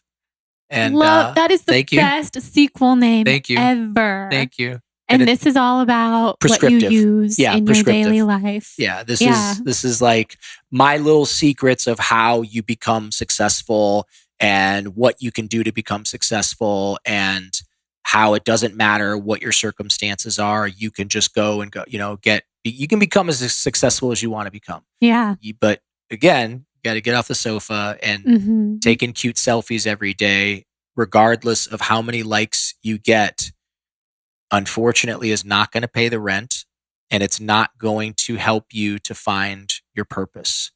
And, if we go back to what we started talking about in the very beginning, 2 years, I went off for 2 years. She challenged me. Yeah, she challenged me to 1 year. I did 2 years. Wow. And in those 2 years, we opened up 2 more stores. I opened up Malibu Beach Yoga. I wrote that book. I got in the greatest shape of my life. And I would challenge anybody out there to just take 90 days off. Just delete the app. You don't have to like completely go off if you don't want to, but just take 90 days off and watch the miracles that'll happen in your life. It's a lot of, here's the deal. You become what you focus on. Yes. You become what you focus on. So if your thoughts and your energy and your time is spent being a voyeuristically, I'm searching for the right word, but if your time is spent like looking at other people's lives and being envious and wondering why your life isn't better, that's what you're going to keep attracting it into your life. Yeah, you're gonna be full of pain and having some struggles. But like if your life is about getting up early in the morning, exercising every single day, no matter what, putting good, healthy, organic ingredients into your body, staying hydrated, getting the proper nutrition, you can eat as healthy as you want to eat. It's probably still going to need some essential fatty acids, some magnesium, maybe a little green tea extract. Stop by your local SunLife, grab a iced matcha latte. You guys need to open in Brentwood so I can go there every day. I'm not allowed to open in Brentwood. Why? Because I have a radius restriction because of my Palisades. Oh. Yeah. Okay, well, that's close enough. It's close enough. I can make it there. Yeah, I brought you a gift Century card City. somewhere. Oh, you did? Yeah. That's so nice. I got you a gift card. Well, this is exciting. I want to, I want everybody. And I said this on the Skinny Confidential, and she told me not to say it. I know, I listened. I'm going to say it again. If you're listening to this podcast and you come into SunLife and you see me, grab me and say, hey, I listened to you and Jordan rap out. Yes. And you said that you were going to treat me to a smoothie or an acai bowl. And that is the truth. That's so nice. Yeah. So you guys listening, you better do that. You better look for him. And we have to tell the story of Jonathan going into SunLife. Oh, yeah. Way back when you guys opened. So he said he was 19, but he's 31. You guys opened 7 years ago. So he walked in. He was young and he only had $6 with him and wanted to get the Wolverine smoothie and was looking. He's like, oh, I don't have enough with me. And you were like, don't worry about it. We're just going to give it to you. And you didn't even ask for the $6. You didn't even say, just give me what you have. Yeah. You said, keep what you have. And here's the smoothie. And he'll never forget. He tells me all the time. Wow. Like, he was so excited that you were coming over today. That's like, amazing. He's going to be in our apartment. And wow. Like, he'll never forget that people don't forget kindness. They don't forget a good heart. And you share that with the world. For me, I just think it's common sense. You know, when I was hungry, this guy named Greg, who unfortunately is no longer with us, and another guy named Robbie, and this guy Frankie, who's also no longer with us. If you hang out at 12-step meetings, you see a lot of people die, unfortunately. But I mean, these dudes bought me cigarettes, bought me, a coffee, bought me lunch. Like, they took care of me. And I needed taken care of. I was desperate. I was hungry. There's this woman in Malibu named Sherman who owns a dog grooming place, and I had nowhere to go and I had no money and I couldn't get a job. And I went there every day, and she was scared to give me too much money because she didn't want me to go run back downtown and score. But she bought me a medium pizza almost every single day. And she bought me my cigarettes. I smoked 3.5 years into my recovery, which whatever, I smoked for 20 years. It is what it is. I don't care. I'm not embarrassed. I'm glad I quit. Thank God. And if you haven't quit, look up Stop Smoking and Start Living. It's a DVD CD set that you can get online, and it's amazing. It's got I think almost 90% success rate. If you truly want to quit smoking, look up Stop Smoking and Start Living. There's this amazing hypnotist named Carrie Gaynard. I go and I see him for anxiety, and dude's a miracle worker. I love hypnotists. I didn't, and I found out that a bunch of fancy, cool people went and saw him. Yes. I'm not going to mention any names, but for all sorts of things, they can work. Listen, miracles. I'm scared of the ocean, and I just got back from Oahu. I was in Oahu 2 weeks ago, and I was way out, open water, ocean, super sharky, 80 feet deep. And I know that for a fact because my friend's a waterman, and I was on the back of his jet ski. And a pod of dolphins came up out of nowhere. So beautiful. And started racing alongside us. And he's like, dude, get in. Now, I've been seeing this hypnotist, dude, and dealing with irrational fears. And jumping in sharky water, never in a million years. It's just not in my wheelhouse, right? It's not happening. And yeah, he said, get in. And I got in, and I opened my eyes underwater, and it was so blue and so clear. And these dolphins were just flying around underneath me and coming up out of the water. And look, I'm not going to lie and say I wasn't a little bit scared. It definitely, was challenging, but the experience was amazing. I mean, I got it on Insta story too. Thank God. I saw everything. Oh, you did? I've been looking at all your travels, and I have seen the most beautiful thing. I want to go to Japan. Yeah. Honestly. I swam in waterfalls, meditated in waterfalls. Where you were in Japan looked like my heaven. Yeah. Like the most serene place I've ever seen. Yeah. Kagoshima, Japan is truly like another planet. Shane, the guy that went with me to help with the videos and the pictures and stuff, we were both awestruck. I mean, we were just speechless at times because we would just be like cruising up the road and there'd be like a 90-foot waterfall and no one in it. Wow. I mean, to be fair, there were signs everywhere that said danger, don't go in. And the first thing we did was like take off our shirts and dive in.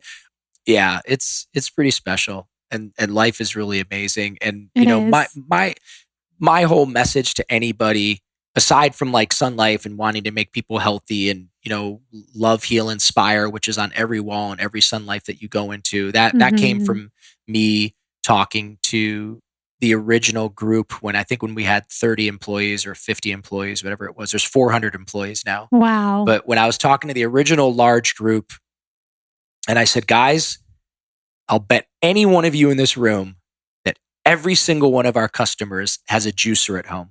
In fact, probably have a blender, might even have two. No one is coming in here for juices and smoothies. People are coming in here because we are delivering happiness. People are coming in here because they need to feel a sense of community, because this so-called social media is destroying us. Depression, anxiety, suicide rates are skyrocketing as a result of social media. It's making us so much further apart. So when people walk in the doors of SunLife Organics, our job is to love them. Our job is to heal them. Our job is to inspire them. It's, make them a juice and a smoothie too, and hopefully they buy something when they're here. But we are a business and we do need to pay the rent and I got to pay your payroll. But remember that your job is not to make juices and smoothies. That's a side product. That's a side gig. Your job is to look people in the eyes, to acknowledge them, to remember their names, to ask them how their daughter's doing, ask them how their dog is doing, ask them whatever. I can't tell you how many hundreds of stories that have been emailed to me, DM'd to me, Facebook message to me about how there's this woman there's a woman in Pasadena. I didn't know anything about this. I have nothing to do with it. And this is what I'm saying. Like SunLife is very special today without me, right? It was a great idea, but this woman was going in there with her son, and her son has autism. And apparently it's a pretty severe form of autism. And she was taking her son in there every single day because it was the only place where he wasn't I don't know how she framed it, but having fits, essentially. The moment he walked in, he was just happy. And the kids there, they knew his name, they knew his drink, they knew not to touch him, they knew how to, engage with him. And unbeknownst to me, I think the manager's name is Jordan, or was at the time, or maybe it was Tori. But anyway, they threw him a surprise 15th birthday party. No way. Yeah. And the mom lost it. The mom thought it was the greatest thing ever. They got balloons. They got, and I hear stories like that about my employees all the time. I hear about how someone lost their dog and how they gave them a gift card, not out of my pocket, out of their own pocket. Because I always say to everybody working for me, if someone comes in and they're really hurting, if they're crying, if they're upset, ask somebody how they're doing. And if you can afford it, treat them, but treat them out of your own pocket, right? If you don't have the money, if you can't afford it, I will give you the money. I will literally hand you the cash back. But I want these young kids to understand what it's like to treat somebody. You're telling the story about your boyfriend. I've treated thousands and thousands of people to smoothies or to bowls or whatever. Look, let's get the shallow part out of the way first. Many of the times it was a hot young 28-year-old girl like yourself. Okay. That's not me being a good guy. That's me being a flirt, and that's me being an insecure male, or that's me looking for some attention. I'm guilty of that. I'm sure I treated Bella Hadid the first time she walked in. I would too. So she ended up working for us. She did? Yeah, she worked there for 2 years. Oh, that's incredible. Yeah, her Bella and Gigi are amazing. Before they were huge models, obviously.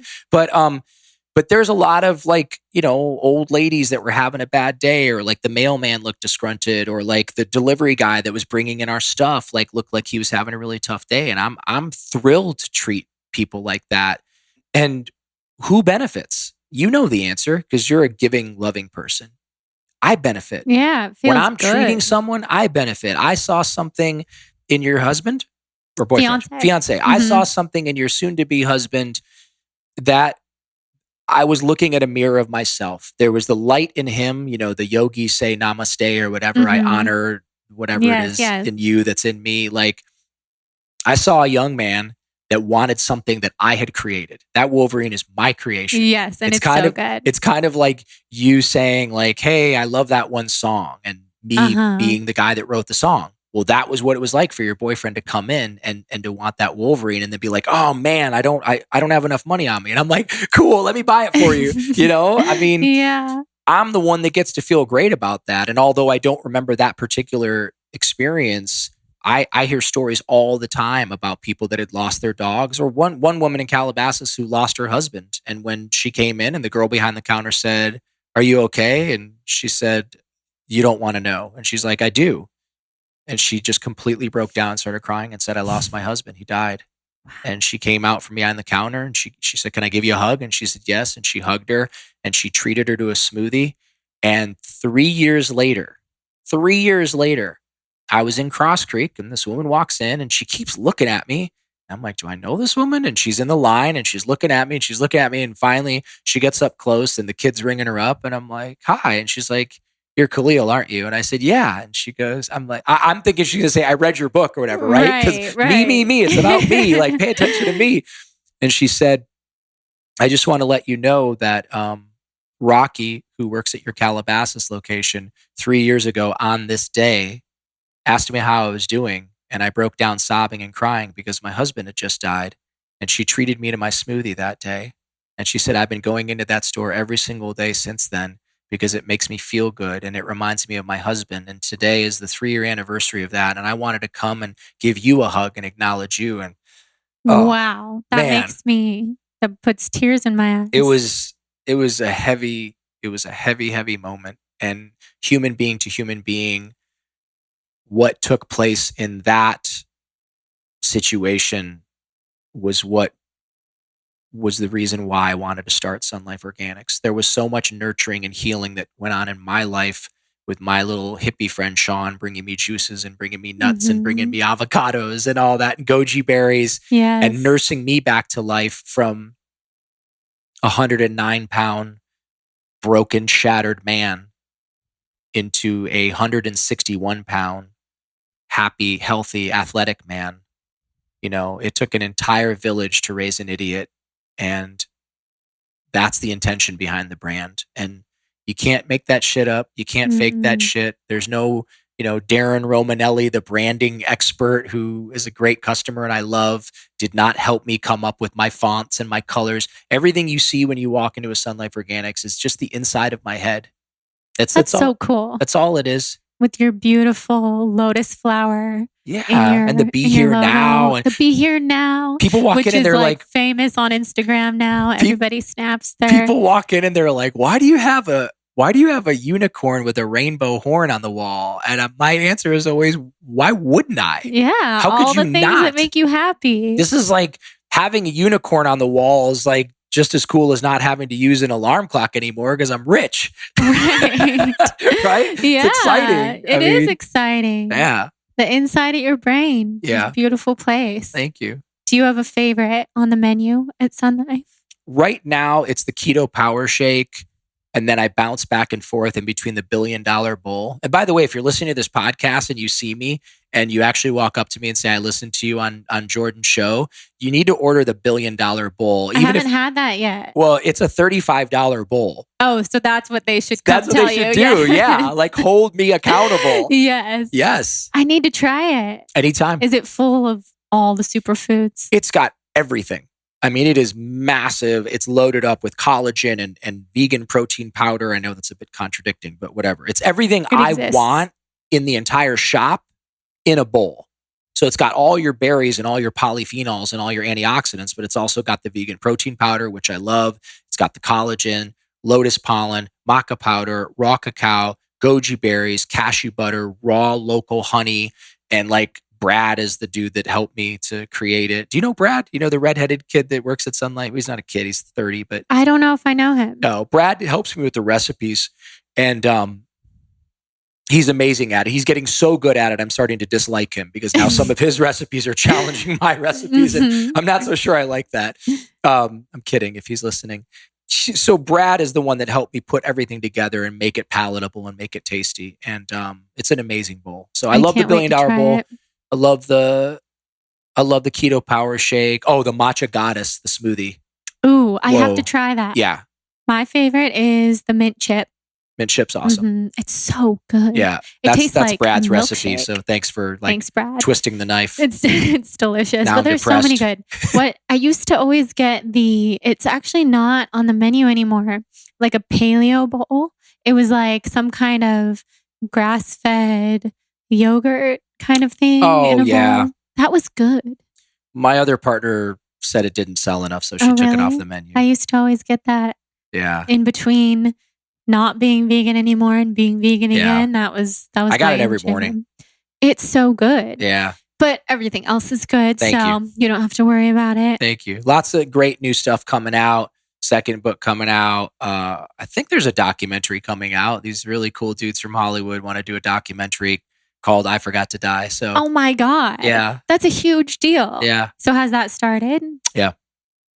I can't wait to see it. Yeah, I'm excited. That's so fun. Yeah. It's kind of like a chef's table vibe, sort of. I don't know. We'll see what happens. I love it. Me like swimming with dolphins and, meditating under waterfalls. And, all that stuff.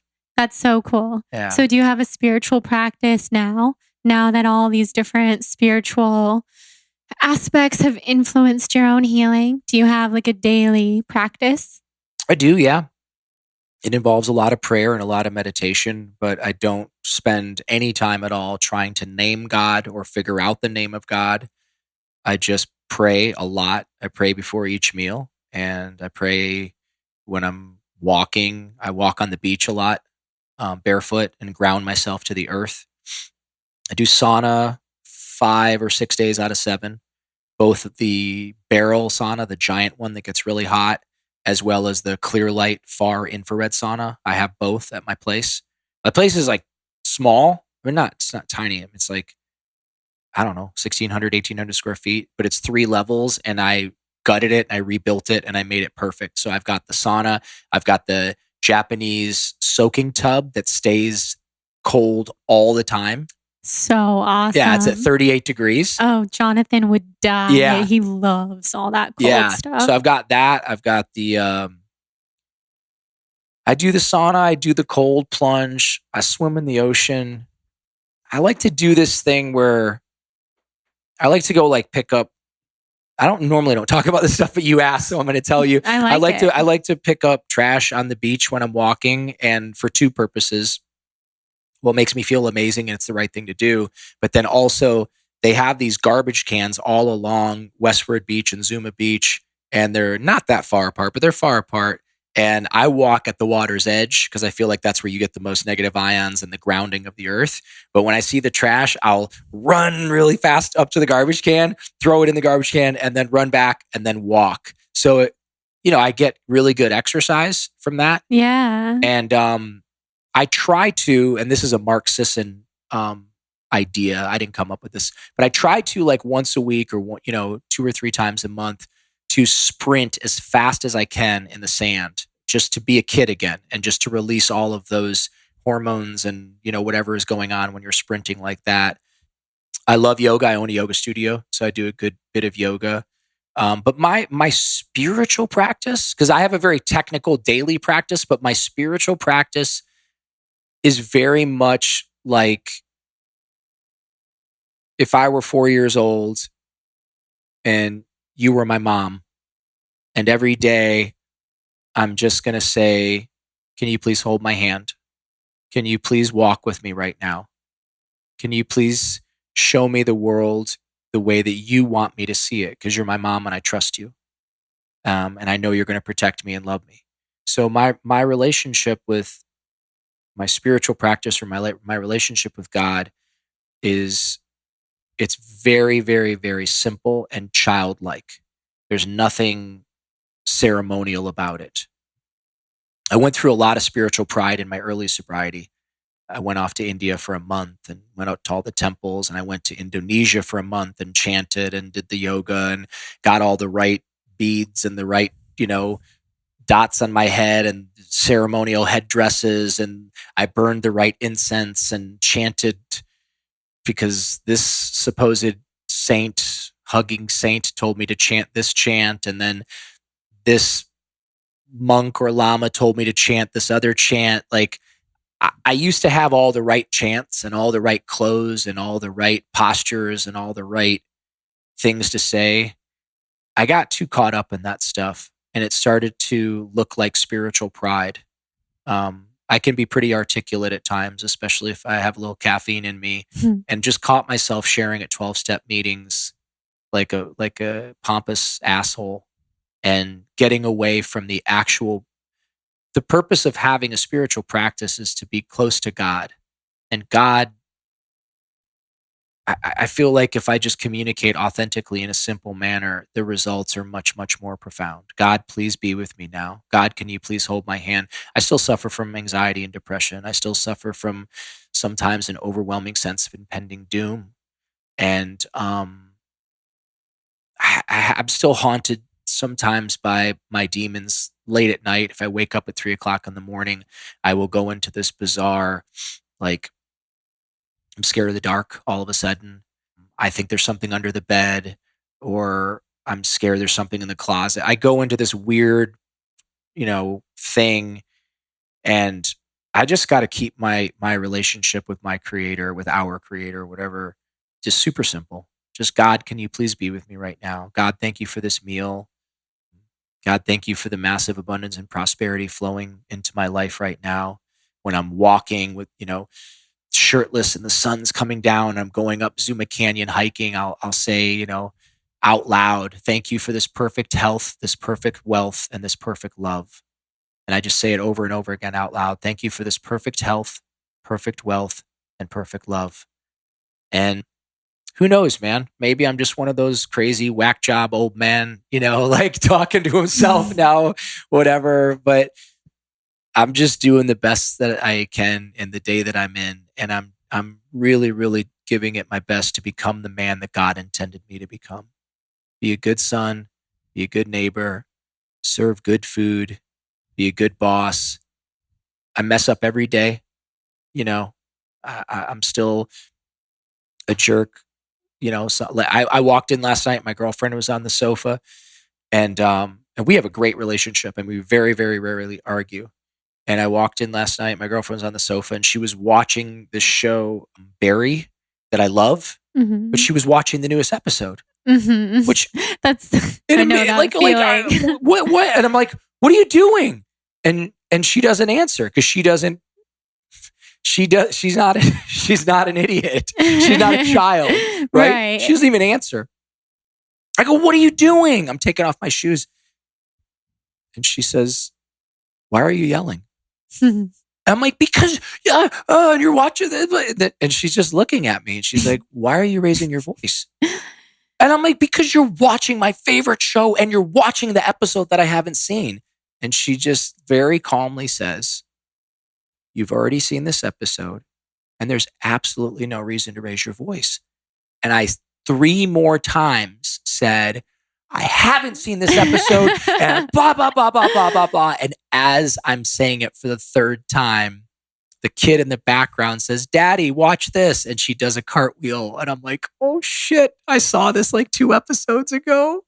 That is hilarious. And she just looked at me, and she went like this. And I laid down, and I said, I am so sorry. I was wrong. I love it. You were right. And I put my head on her chest, and she rubbed my shoulders, and I ended up falling asleep. She was catching up. She had fallen asleep while I had gone 3 episodes further because I'm a jerk. And she's amazing.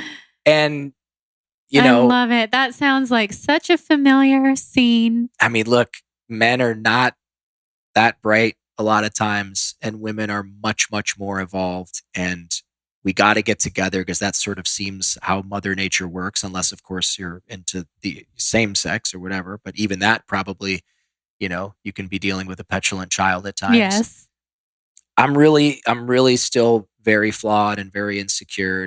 And last night is an example of, I would have bet money. I would have bet 10 grand. She would never do that because she's not a child, but I would have literally bet her $10,000 that I hadn't seen that episode yet and was acting like an idiot. So I got a long ways to go. I mean, I present well on social media. My pictures are shiny and edited properly and glossy, and I only post the good stuff. I love how you posted the picture of the rash. Like, holy. Yeah, that was my life. You are for 9 months. You are bold. You are strong. You are powerful. I mean, you're gorgeous as well.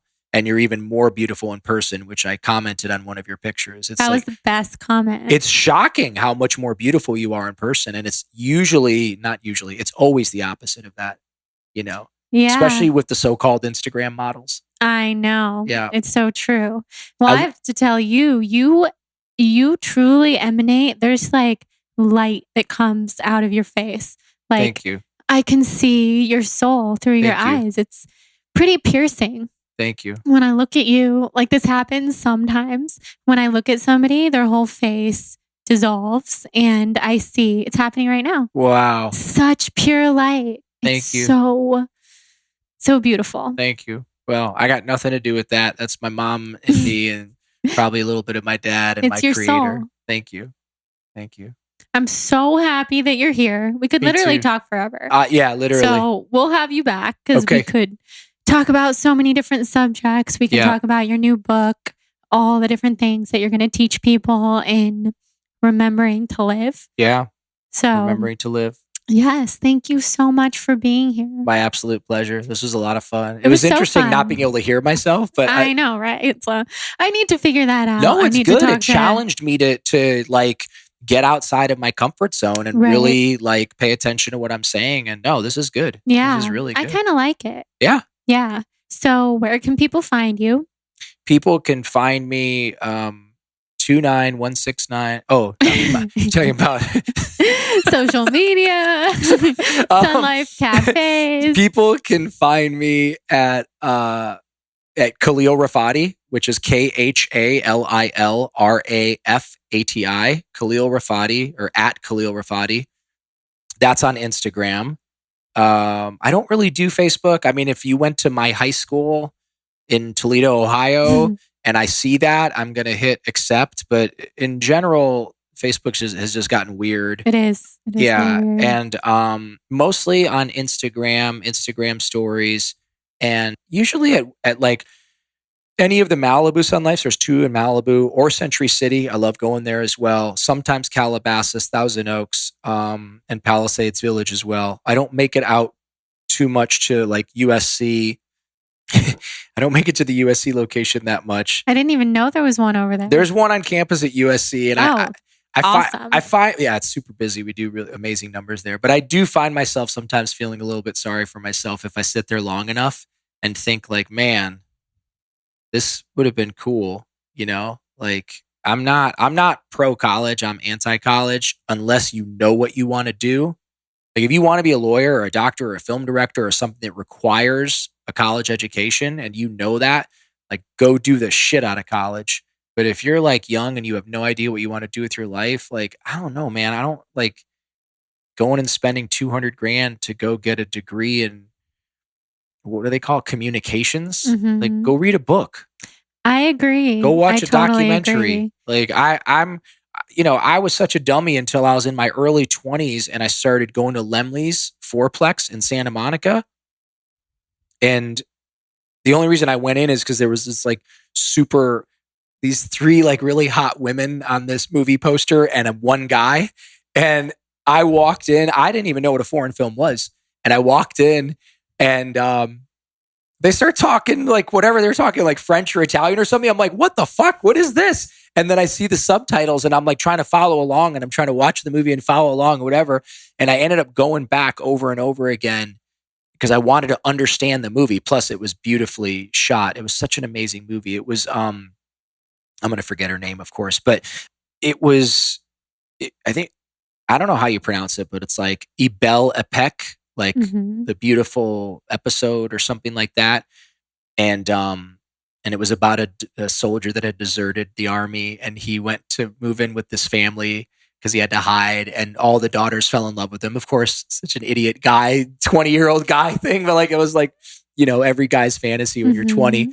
But I became obsessed with going, and I just kept going back, and I kept watching more and more foreign films, and then ultimately I would watch them right when they would come out. So then I found Blockbuster on Montana Avenue, and they had this whole foreign film section, and I just literally went from A to Z. Wow. And then back again. And every day I just kept watching foreign films, and then ultimately that led to me reading books, because I just wanted more, and I wanted more, and I wanted more. So I was able to develop a vocabulary, and I was able to develop the ability to communicate. And your ability to communicate is like so intrinsically related to how successful you're going to be in this world. That's so true. Learn to communicate. I always run the risk of hurting someone's feelings by saying, don't go get a degree in communications. I'm just coming from personal experience. I paid for my ex's student loans. I paid them off for her, and I paid for her to go through school, and I paid the rent at the time. Like, I'm probably part of that is because I'm a good guy, and probably part of that is because I was insecure and felt like I didn't deserve her, and I wanted some sort of upper hand in the relationship. I don't know. I mean, we would have to get a psychologist in here to break it down. But she graduated and spent all that money and all that time, and she's never done anything with that degree. Right. Other than it sits in the closet somewhere. It happens. Yeah. It does. So I don't know. I'm not like a big college person. I think you can like read books and like, save and invest your money and go do amazing things. Don't ever let a lack of education hold you back from living a life beyond your wildest dreams. I love that. Boom. Boom. Mic drop. Yeah. That's perfect. Yeah. Air Perfect one way to glass end. bottle drop. Yes. Air one glass bottle drop. It's perfect for us. Well, you're amazing. We're going to have you back. Okay. Thank you so much. All right, guys. I hope you absolutely loved this episode with Khalil as much as I loved recording it. It was everything my heart and soul needed and more. Being with him is like being with an absolute ray of light. As he says, he did not forget to die so that he could live an ordinary life. He lives a life that is so extraordinary. He touches so many people, and I'm just truly obsessed with him and everything he's doing. And I could go on and on. He's amazing. So definitely check out his book, I Forgot to Die. We can put a link in the show notes. Thank you to Khalil for coming on and sharing your story, and for just being you and being everything you are. I can't wait to hang out with you so many more times and soak in your knowledge and read your second book and all of the things. And thank you also to our sponsor for today's episode, Silver Fern. Head to silverfernbrand.com and use the code BLONDE to get all sorts of probiotics and digestive enzymes and good stuff. They're the best. There's a reason why they're one of my only sponsors at the moment, because I just only want to work with brands that truly set my soul on fire.